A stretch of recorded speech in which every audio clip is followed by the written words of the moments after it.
Bienvenidos al podcast Ciencia y Cultura, donde la ciencia se entrelaza con la cultura, la literatura inspira la investigación y las artes dan vida a la innovación. Prepárate para sumergirte en conversaciones fascinantes, entrevistas inspiradoras y análisis profundos que te dejarán con ganas de más en ese podcast realizado por el Departamento de Biblioteca Extensión Cultural. Sintoniza y únete a la conversación.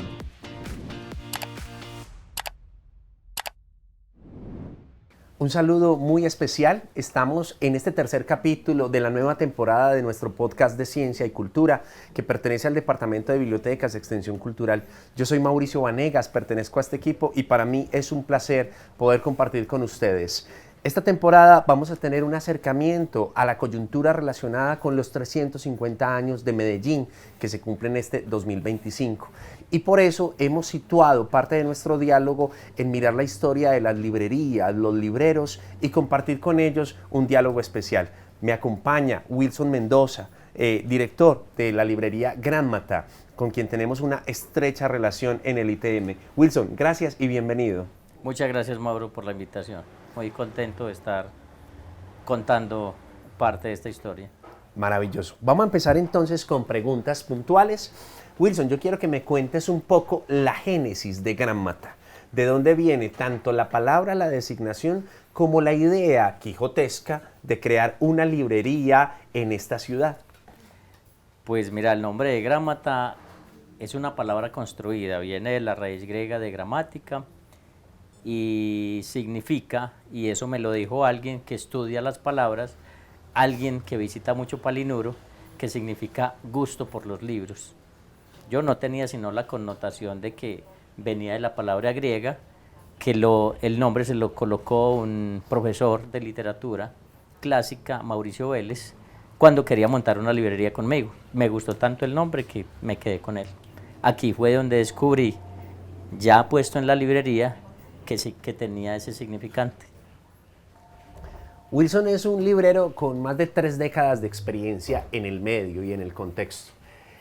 ¿Qué ha sido para vos, en tu historia como librera, una anécdota importante que nos quieras compartir al respecto de habitar entre libros? Pues anécdotas en la librería hay muchas.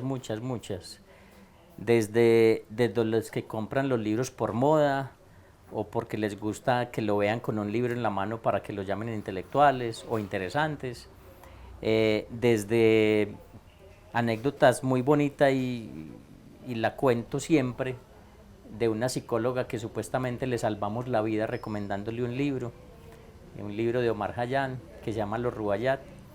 Ella estaba en una tristeza grande, en un vacío existencial, siendo psicóloga, y alguna vez llegó que le recomendáramos un libro. No fui yo, fue mi compañero y maestro, y le recomendó el libro. A los 8 días vino feliz, que le habíamos cambiado la vida, que éramos los mejores psicólogos, pero que éramos los mejores recomendadores, que ya vivía con su gato, su vino y su lectura. Entonces, para mí esa es una anécdota muy particular. Bueno, yo soy de los que piensa que finalmente es el libro el que elige el lector y no al revés. Es una cosa de conciencia relacionada con los que amamos los libros. Pero Wilson, no me contaste el detalle de cómo surge este sueño, dónde aparece la idea de crear una librería y pues bueno, ya lleva mucho tiempo de desarrollo. ¿Dónde aparece esa génesis? Bueno, en realidad yo nunca pensé que fuera a tener una librería y sobre todo de esta envergadura. Empecé trabajando en la Universidad de Antioquia como auxiliar de librero, de hecho como auxiliar de papelería, porque la cooperativa de profesores tenía papelería y librería, y yo furtivamente me metí a la librería a escarbar, a leer y a mirar dónde quedaba todo, y se fue dando, creé el puesto de auxiliar de librero que no había, porque no había sino una persona a cargo, y ahí fue pues, como el inicio. Después de 11 años, ya sabiendo muchos, incluso trucos, porque uno en la librería no solo comparte lectura, sino que aprende mucho del oficio, a cómo llegar a un lector, a crear perfiles académicos, de estudiante, de gente que se interesa por otras cosas y me contrataron en la Universidad de AFIT para hacer el proyecto de librería que no había. Ahí duré 9 años y digamos esto lo cuento muy largo, pero de ahí salí a hacer pues mi propio emprendimiento con libros. O sea, yo quería abrir una librería, un espacio. Yo estaba tan contento como con esa parte, con esa conversación que suscitaba el atender un buen lector. Y me fui quedando, pues de hecho nunca pensé como en el dinero o tener una librería grande o tener lo que tengo ahora. Todo se fue dando, la vida me fue dando todas esas cosas, simplemente con tener ganas pues como de aprender del oficio, porque este es un oficio que nunca se termina de aprender.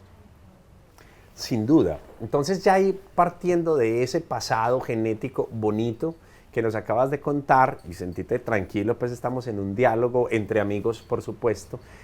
¿Cuál es el presente de la librería Granmata? ¿Cuál es su lugar, su alcance, sus sedes? Digamos, ¿cuál es la perspectiva hoy en día de Granmata?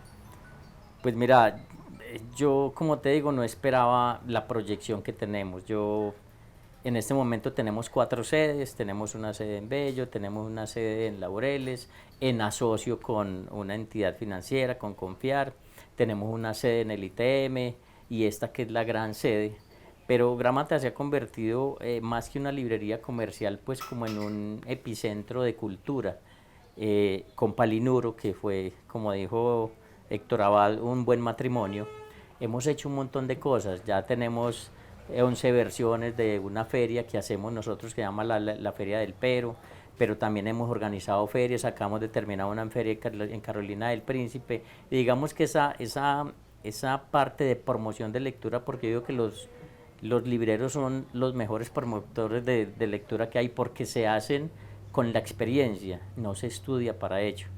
Como ha dicho Luis Alberto en muchas ocasiones, para esto no hay un colegio, una universidad, si aprendes con la experiencia y con la ayuda de los amigos que te van enseñando y se van nutriendo, y uno se va nutriendo pues como de esas conversaciones alrededor de una lectura de cualquier tema. Wilson ha tenido también la posibilidad y oportunidad de acercarse, de aproximarse a lo que ha sido la historia de las librerías en Medellín.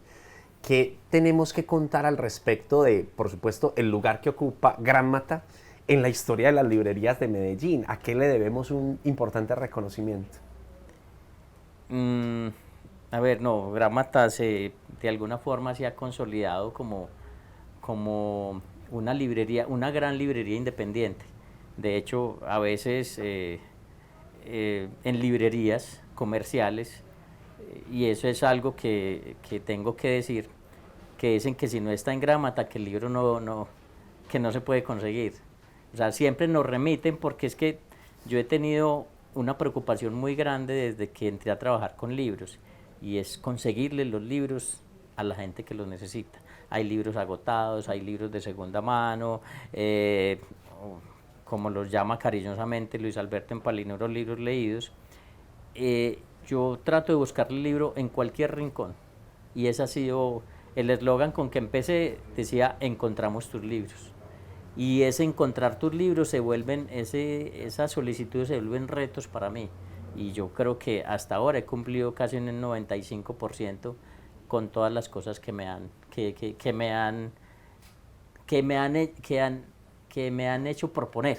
O sea, que la gente me dice: necesito este libro, no, pues en un mes, en 20 días, a veces corro con suerte porque o está aquí en Palinuro, o está en otra librería, o tengo un amigo en España que lo puede traer, o en Argentina. O sea, la librería ha tenido pues como esa particularidad, y hemos creado pues como un vínculo muy bueno con los académicos, porque como el hecho de trabajar en librerías universitarias ha hecho que muchos centros de investigación nos pidan los libros que tienen para sus investigaciones. Granmata también se postuló hace 9 años para ser el primer salón de editoriales independientes de Iberoamérica, algo que le pasamos como cuando Juan Diego Mejía estaba director, lo aprobó, duramos 7 años, y digamos que eso fue todo un éxito, y eso nos ha hecho pues partícipes de un montón de propuestas de otros países. Ahora manejamos el pabellón de España en la Filbo, que es por cuarta vez lo hemos manejado. El gobierno de Chile también nos ha contratado para que le manejemos el stand. Pero ese cúmulo de editoriales independientes que Gramata quiere apoyar, de autoedición, porque muchos autores locales les presto el espacio para eso. O sea, Gramata se convirtió en ese espacio donde la gente que no tiene con qué contar con un espacio para presentar su libro, aquí lo tiene. Y muchas editoriales independientes también. Estamos en este podcast de Ciencia y Cultura compartiendo, dialogando con Wilson Mendoza, librero de Gramata, quien lo conocemos, sabemos que es un hombre profundamente inquieto, altamente gestor de espacios, y justamente de eso nos acaba de hablar. Se me ocurre a mí una pregunta de curiosidad al respecto de lo que nos acabas de contar. ¿Algún libro esquivo? ¿Una anécdota de algún libro que se te haya escondido mucho tiempo para poderlo conseguir? A ver, ha habido difíciles, pero hay un libro que he traído de varias partes porque siempre lo agoto. Se llama La historia de la humanidad contada por un gato. Es un libro pues creo que en librerías de leídos lo han buscado mucho. Yo lo he traído de España como en 4 ediciones, de Argentina cuando lo encuentro, pero es un libro que lo piden mucho. Se llama, y el gato se llama Akenatón, es el personaje. Y es un libro que no sé por qué se dejó publicar, lo publicó en principio la editorial Taurus en España, aquí se divulgó, pero no se volvió a conseguir, y es un libro que piden y piden, pero es muy, muy, muy difícil de conseguir.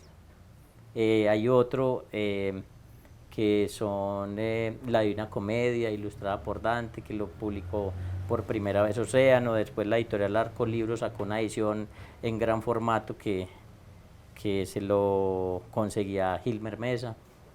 Y bueno, son 2 libros que he buscado, La Divina Comedia, durante años y lo pude conseguir.